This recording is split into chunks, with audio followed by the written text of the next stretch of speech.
নমস্কার বন্ধুরা, মৌসুমী রান্নাঘরে সবাইকে স্বাগত। আজ আমি নিয়ে এসেছি একটা স্ন্যাক্স রেসিপি।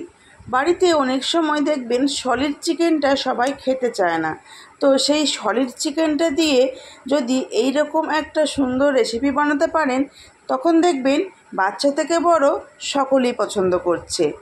আর এটা বানানো ভীষণই সহজ আর খেতেও হয় ভীষণ সুস্বাদু। তাহলে বন্ধুরা চলুন শুরু করি আজকের রেসিপি, চিকেন খাস্তা কচুরি। এই রেসিপিটা বানানোর জন্য বাটিতে আমি 400 গ্রাম মতো ময়দা নিয়েছি, দিয়ে দিলাম পরিমাণ মতো নুন, আর দিয়ে দিচ্ছি একটু কাশ্মীরি লঙ্কার গুঁড়ো। ময়দার ডোটায় হালকা লালচে রং আনার জন্য কাশ্মীরি লঙ্কার গুঁড়োটা দিলাম। দিয়ে দিচ্ছি সাদা তেল। লুচি বানানোর জন্য আমরা যেভাবে ময়দার মধ্যে ময়াম দিয়ে থাকি, এখানেও ঠিক সেভাবেই ময়াম দিতে হবে। তেলটা ময়দার সাথে ভালোভাবে মেখে নিয়ে হাতের মুঠোর মধ্যে চেপে দেখবেন যে ডেলা পাকিয়ে যাচ্ছে কিনা, তাহলেই বুঝবেন ময়দার মধ্যে একদম ঠিকঠাক ময়াম দেওয়া হয়েছে। এইবার একটু একটু করে জল দিয়ে ময়দাটা খুব ভালোভাবে মেখে নেব।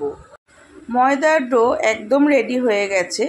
আমরা যেভাবে লুচি করার জন্য ময়দা মাখি, ঠিক সেইভাবেই মেখেছি। খুব বেশি শক্তও না, আবার খুব বেশি নরমও না।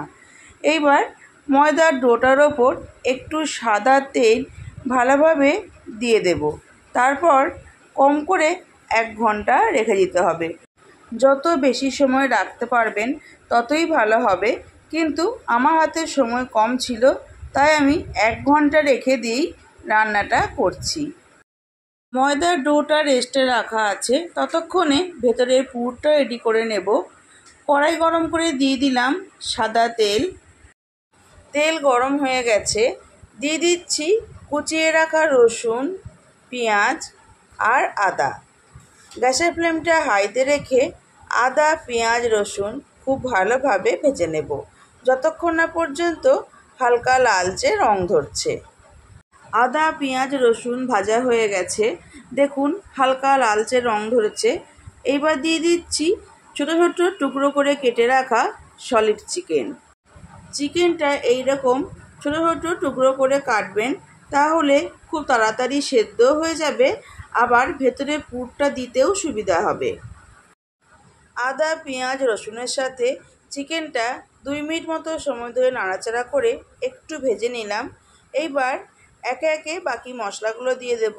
দিয়ে দিলাম পরিমাণ মতো নুন, পরিমাণ মতো হলুদ, হাফ টিস্পুন জিরে গুঁড়ো, একটু ধনে গুঁড়ো, পরিমাণ মতো লঙ্কা গুঁড়ো। ঝালটা অবশ্যই নিজেদের পছন্দ মতো দেবেন। তারপর গ্যাসের ফ্লেমটা লো টু মিডিয়ামে রেখে ঢাকা দিয়ে আর মাঝে মধ্যে ঢাকা খুলে নাড়াচাড়া করে চিকেনটা খুব ভালোভাবে কষিয়ে নেব। যেহেতু চিকেনের সাইজটা খুবই ছোট আছে, তাই সেদ্ধ হতে খুব বেশি সময় লাগবে না। সলিড চিকেন দিয়ে খুব কম তেল মশলায় এবং খুব কম সময়ে এইরকম একটা রেসিপি বানিয়ে দেখবেন, আশা করছি সবাই পছন্দ করবে। দেখুন চিকেনটা কষানো হয়ে গেছে, তেলটা রিলিজ করে দিয়েছে, আর চিকেন খুব ভালোভাবে সেদ্ধও হয়ে গেছে। এই সময় দিয়ে দিচ্ছি টুকরো করে কেটে রাখা ক্যাপসিকাম।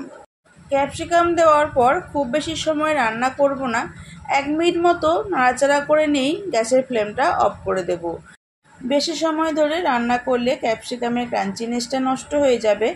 আপনাদের যদি মনে হয় যে ক্যাপসিকামটা একটু বেশি কুক করবেন, তাহলে আর একটু বেশি সময় ধরে রান্না করে নেবেন। তবে আমার মনে হয় এই রান্নার জন্য ক্যাপসিকামটা অল্প কুক করলেই ভালো। প্রায় 1 ঘন্টা পর ফিরে এসেছি।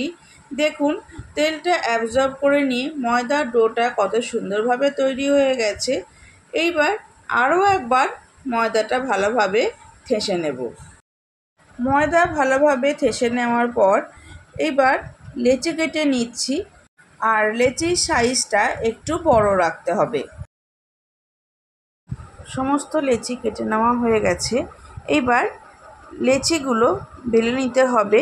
সামান্য একটু তেল দিয়ে লেচিটা বেলবো, আর লেচিটা একটু মোটা করে বেলবো। খুব বেশি পাতলা করলে ভাজার সময় পুরটা বেরিয়ে যেতে পারে, তাই একটু মোটা করে বেলে নিতে হবে। বেলে নেওয়ার পর উপরের দিকটায় একটু ময়দা ছড়িয়ে দিলাম। যেহেতু চিকেন কষাটার মধ্যে তেল আছে, তাই তেলটা যাতে টেনে নেয় সেই জন্য ময়দাটা দিতে হবে। এইবার চিকেনের যে পুরটা রেডি করে রেখেছিলাম সেটা 2 চামচ দিয়ে দিলাম। খুব বেশি দেবেন না, তাহলে মুখটা বন্ধ করা যাবে না। পরিমাণ বুঝে পুরটা দেবেন, যাতে কচুরির মুখটা ভালোভাবে বন্ধ করা যায়।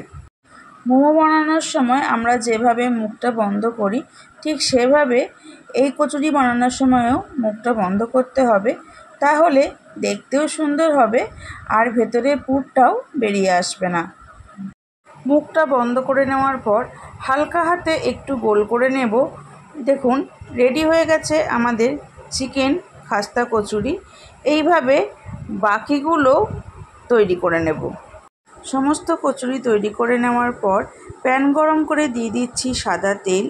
তেলের পরিমাণটা একটু বেশি দিতে হবে, কারণ কচুরিগুলো ডুবো তেলে ভাজতে হবে। তেল গরম হয়ে যাওয়ার পর গ্যাসের ফ্লেমটা লো টু মিডিয়ামে করে কচুরিগুলো আস্তে আস্তে তেলের ওপর ছেড়ে দেব। আর কচুরি যে দিকটা বন্ধ করা হয়েছে সেদিকটা আগে তেলের ওপর দিতে হবে, তা না হলে কচুরির মুখটা খুলে যেতে পারে। যদি কচুরির মুখ বন্ধ করার দিকটা তেলের ওপর আগে দেওয়া হয়, তাহলে ওই দিকটা আগে কুক হয়ে যাচ্ছে, সেক্ষেত্রে আর খুলে যাবার ভয় থাকবে না। আর কচুরিটা পুরোটাই ভাজতে হবে, কিন্তু গ্যাসের ফ্লেমটা লো টু মিডিয়ামে রেখে, তা না হলে কচুরির ওপরের দিকটা খুব তাড়াতাড়ি ভাজা হয়ে যাবে, কিন্তু ভেতরটা কাঁচা থেকে যাবে। আর কচুরিগুলো যেহেতু খুব মোটা করে বেলা আছে, তাই একটু সময় নিয়ে ভাজতে হবে। যদি হাই ফ্লেমে ভাজেন তাহলে দেখবেন ওপরটা খুব তাড়াতাড়ি কালার চলে এসেছে, কিন্তু ভেতরটা কাঁচা থেকে গেছে, সেক্ষেত্রে কচুরির পারফেক্ট টেস্টটা পাবেন না। গ্যাসের ফ্লেমটা লো টু মিডিয়ামে রেখে হাতে একটু সময় নিয়ে ভাজলে দেখবেন কচুরিগুলো খুব সুন্দরভাবে ফুলে উঠছে আর ভেতর থেকে খুব ভালোভাবে কুক হবে, খাস্তা হবে। বন্ধুরা দেখুন, কচুরিগুলো একদম গোল্ডেন ব্রাউন কালার চলে এসেছে। এই সময় তেল থেকে তুলে নেব। আপনারাও বাড়িতে একবার এইভাবে চিকেন খাস্তা কচুরি বানিয়ে বাড়ির সকলকে পরিবেশন করুন। তারপর কমেন্ট বক্সে এসে আমাকে জানান রেসিপিটি আপনাদের কেমন লাগলো। আশা করছি আজকের রেসিপিটি আপনাদের ভালো লাগবে। ভালো লাগলে চ্যানেলটি সাবস্ক্রাইব করার অনুরোধ রইল। পাশে থাকা বেল আইকনটি প্রেস করে অল সিলেক্ট করে দেবেন, কারণ আমি চ্যানেলে যখনই নতুন কোনো রেসিপি দেব আপনাদের কাছে তাহলে খুব তাড়াতাড়ি পৌঁছে যাবে। আর ফেসবুক থেকে দেখলে পেজটি ফলো করে একটি লাইক করে দেবেন এবং ভিডিওটি বন্ধুদের সাথে শেয়ার করে নেবেন। আজকের মতো এই পর্যন্ত। আমি আবার আসবো অন্য কোনো রেসিপি নিয়ে। ভালো থাকবেন, সুস্থ থাকবেন। ধন্যবাদ।